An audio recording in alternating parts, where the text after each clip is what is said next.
প্রিয় ভাইরা আমার, আল্লাহর কোরআন শোনার জন্য আপনারা এসেছেন। এ কোরআন এমন একটি কিতাব, এই কোরআনের তাফসির লিখে বলে শেষ করা যাবে না। এই কোরআন মহাবিশ্বের মহাবিশ্বয়। এই কোরআন বিজ্ঞানীদের জন্য বিজ্ঞান গ্রন্থ, ভাষাবিদদের জন্য শব্দকোষ। এই কোরআন জ্ঞান বিজ্ঞানের উৎস। এই কোরআন হেদায়েতের মশাল। এই কোরআন কোনোদিন পুরাতন হবে না। রাসূল পাক সাল্লাল্লাহু আলাইহি ওয়াসাল্লাম বলেছেন, লা তুহসা আজাইবুহু ওয়ালা তুবলা গরাইবুহু ফীহি মাসাবিহুল হুদা ওয়া মানারিল হিকমা। এই কোরআন কোনোদিন পুরাতন হবে না। এই কোরআন কোনোদিন জীর্ণ হবে না। এই কোরআনের আশ্চর্য ধরনের বিস্ময়কারিতা কখনো শেষ হবে না। শুধু তাই নয়, কোরআন এমন একটি কিতাব, নবীজি বলছেন, মান ক্বালা বিহি সাদাকা। যে ব্যক্তি কোরআন দিয়ে কথা বলে তিনি সত্য কথা বলেন। মান আমিলা বিহি উজিরা। যে ব্যক্তি কোরআনের উপর আমল করে তিনি প্রতিদান পাবেন, কল্যাণ পাবেন, সওয়াব পাবেন, নেকি পাবেন। মান হাকামা বিহি আদালা। যে ব্যক্তি কোরআন দিয়ে বিচার করবেন তিনি ন্যায় বিচার করবেন।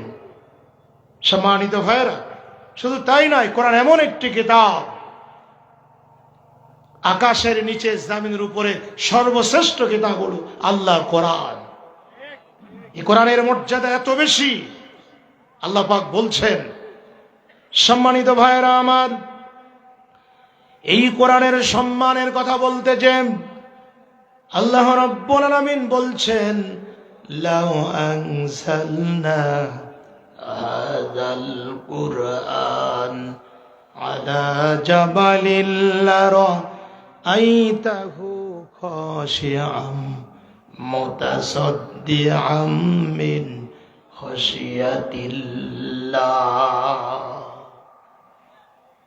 আল্লাহ রাব্বুল আলামিন বলেন, দুনিয়ার মানুষ শোনো, দুনিয়ার মানুষ, আমি আল্লাহ যে রসুলের উপরে কোরআন নাজিল করেছি, এই কোরআনের সম্মান, কোরআনের মর্যাদা, কোরআনের ইজ্জত কত বেশি শোনো।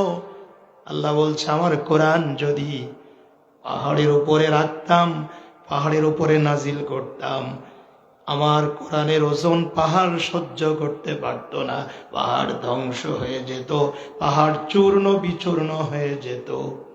এত সম্মান আল্লাহর কোরআনের।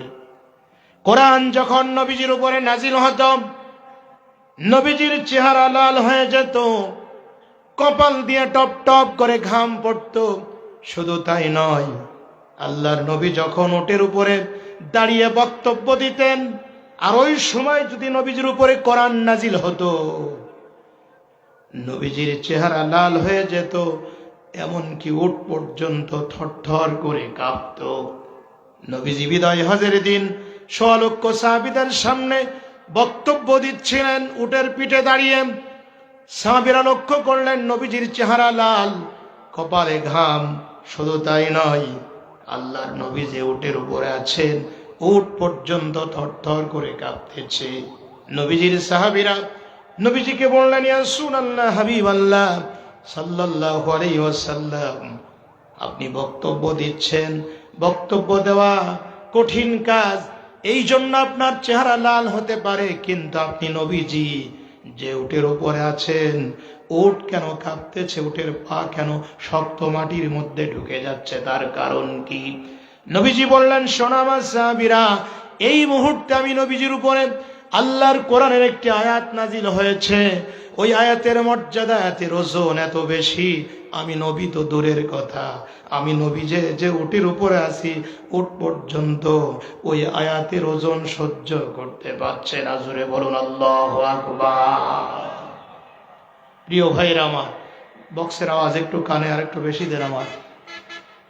সম্মানিত ভাইরা, তাহলে বোঝা যাচ্ছে, চিন্তা করতে পেরেছেন, নবীজি বলছে, এখন আমার উপরে কোরআনের একটি আয়াত নাজিল হয়েছে, আয়াতের শান মান মর্যাদা এত বেশি, আমি নবী তো দূরের কথা, আমি যে উটের উপরে দাঁড়িয়ে ভাষণ দিচ্ছি, উট পর্যন্ত আয়াতের ওজন ভার বরদাস্ত করতে পারছে না। এবার একটু আওয়াজ দিয়ে বলেন তো দেখি, কোরআনের সম্মান কম না বেশি? সম্মানিত ভাইয়েরা, কিন্তু সেই কোরআনের সম্মান আজ আমাদের কাছে নেই। যদি বলবেন হুজুর আমাদের কাছে সম্মান নেই, এ কথা বলে আপনি কি বুঝাতে চাচ্ছেন? আমি আপনাদেরকে বলবো, কোরআনের সম্মান যদি আমরা করতাম তাহলে এই কোরআনের মাহফিলের এই মাঠটা এখানে এই কয়জন লোক হতে না, এখানে কানায় কানায় পূর্ণ হয়ে যেত।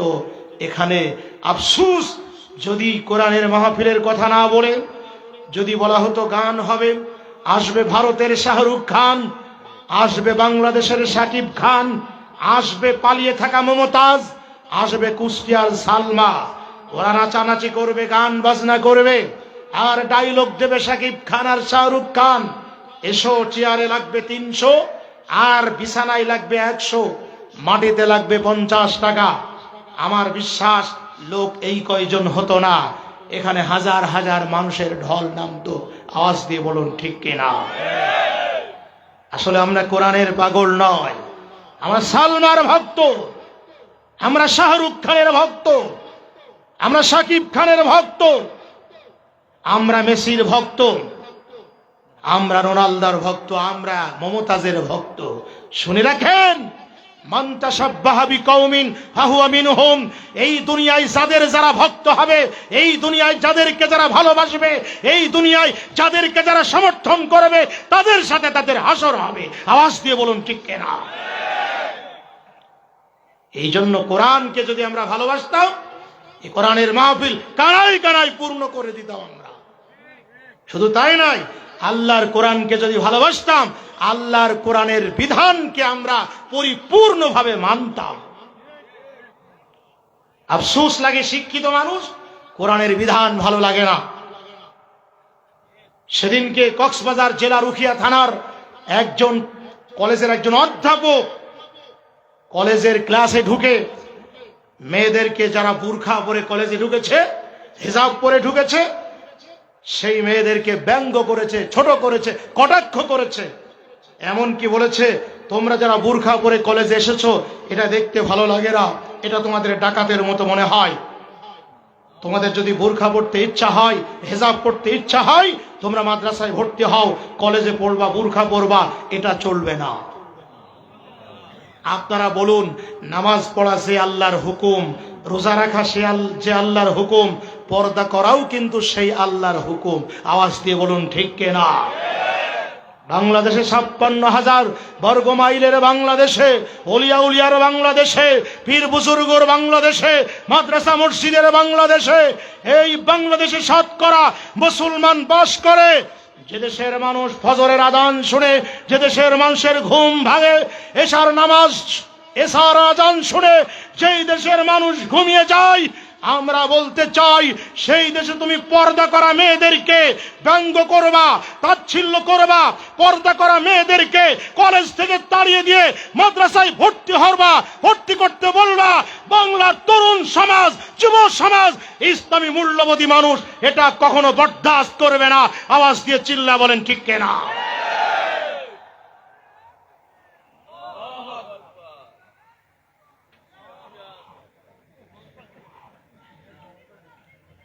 সম্মানিত ভাইয়েরা আমার, ইসলাম ভালো লাগে না, আল্লাহর আইন ভালো লাগে না, আল্লাহর কোরআনের বিধান ভালো লাগে না। শুনে রাখেন, আল্লাহর বিধান যাদের ভালো না লাগে, আল্লাহ তাদের ব্যাপারে কোরআনে কি বলেছে। পর্দা যাদের ভালো লাগে না, নামাজ যাদের ভালো লাগে না, রোজা যাদের ভালো লাগে না, হজ যাদের ভালো লাগে না, জিকির যাদের ভালো লাগে না, টুপি যাদের ভালো লাগে না, পাগড়ি যাদের ভালো লাগে না, তাফসীর মাহফিল যাদের ভালো লাগে না, কোরআন যাদের ভালো লাগে না, আল্লাহর আইন যাদের ভালো লাগে না, আল্লাহর কোরআন থেকে যারা দূরে সরে যায়, তাদের ব্যাপারে আল্লাহ কোরআনে কি বলেছে শোনেন। সম্মানিত ভাইয়েরা আমার, আল্লাহ পাক কোরআন বিরোধী মানুষদের সম্পর্কে বলেছেন, ওমান আরাদা আন যিকরি ফাইন্না লাহু মাঈশাতান দনকা ওয়া নাহশুরুহু ইয়াউমাল কিয়ামাতি আমা।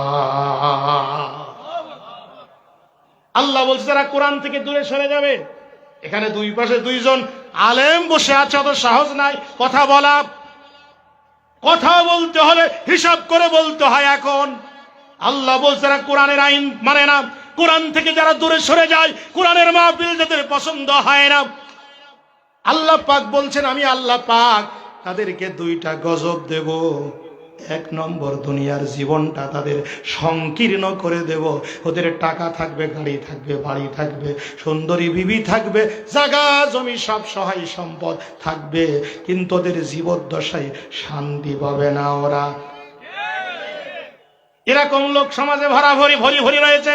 কোটি কোটি টাকা রয়েছে, ঢাকায় বাড়ি রয়েছে, বিদেশে বাড়ি রয়েছে, মৌলভী বাজারে বাড়ি রয়েছে, রাতের বেলায় চেষ্টা করে ঘুমাতে পারে না, ঘুমের বড়ি না খেয়ে ঘুম হয় না।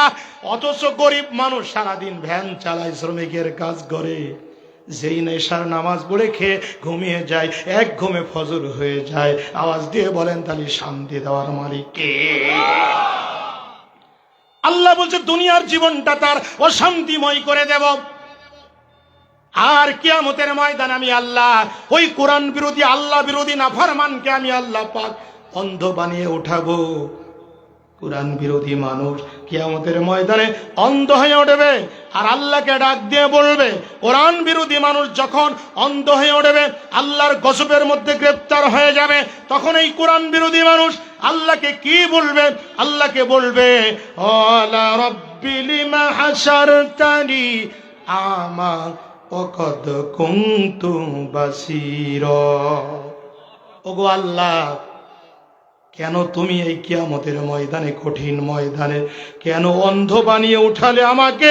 আমি তো অন্ধ ছিলাম না, আমি দুনিয়ায় তো চক্ষুষ্মান ছিলাম, সব দেখতে পেতাম। কেন তুমি এই গজব আমাকে দিলে? কেন তুমি এই কিয়ামতের ময়দানে অন্ধ বানিয়ে উঠালে? আল্লাহ পাক তখন ওই কোরআন বিরোধী মানুষটাকে ডাক দিয়ে বলবেন ক্বালা কাযালিকা তাতকা আয়াতুনা ফানাসিতাহা ওয়া কাযালিকাল ইয়াউমা তুনসা। আল্লাহ বলবে আমার কোরআনের মাহফিল হয়েছিল, বাড়ির কাছের মানুষ তুমি আসো নাই, দূরের মানুষ এসেছিল। কোরআন তুমি পড়তে না, কোরআন পড়া শিখতে না, কোরআনের আইন তোমার ভালো লাগতো না, কোরআন থেকে দূরে সরেছিলে, এই জন্য আমি আল্লাহ পাক তোমাকে অন্ধ বানিয়ে উঠিয়েছি। শুনে রাখেন, কোরআন বিরোধী মানুষ, আল্লাহ বিরোধী মানুষ শুধু অন্ধ হয়ে উঠবে না, বরং আল্লাহ বিরোধী, কোরআন বিরোধী মানুষরা আল্লাহর জান্নাতেও যেতে পারবে না। সূরা আরাফের 40 নম্বর আয়াতে আল্লাহ বলছে ইন্নাল্লাযীনা কাযযাবু বিআয়াতিনা ওয়াস্তাকবারু আনহা লা তুফাত্তাহু লাহুম আবওয়াবুস সামাই ওয়ালা ইয়াদখুলুনাল জান্নাহ হাত্তা ইয়ালিজাল জামালু ফি সাম্মিল খিয়াত। আল্লাহ বলতে নিশ্চয় যারা কোরআনকে মিথ্যা মনে করবে আর কোরআন না শুনে বাড়ি চলে যাবে, কোরআন থেকে দূরে সরে যাবে, কোরআনের আইন থেকে দূরে সরে যাবে, আল্লাহ বলছে ওরা যখন মারা যাবে, কারা? কোরআন বিরোধী, আল্লাহ বিরোধী, রসুল বিরোধী, আল্লাহর দুশমন যখন মারা যাবে, আল্লাহ বলছে ওদের জন্য জান্নাতের দরজা খোলা হবে না, এবং ওদের জন্য আসমানের দরজা খোলা হবে না, এবং ওদেরকে জান্নাতে প্রবেশ করানো হবে না। সূর্যের ছিদ্র দিয়ে উট প্রবেশ করানো যেমন অসম্ভব, কোরআন বিরোধী মানুষদেরকে আল্লাহর জান্নাতে ঢোকানো তেমন অসম্ভব। এই জন্য মুসলমান, কোরআন আছে যেখানে, একটু জোরে বলেন, কোরআন আছে যেখানে, আল্লাহ রসুল যেখানে, তাফসীর মাহফিল যেখানে, গান বাজনা যেখানে, অশ্লীলতা যেখানে, নাস্তিক মুরতাদ যেখানে, বেহায়াপনা যেখানে, লিল্লাহি তাকবীর।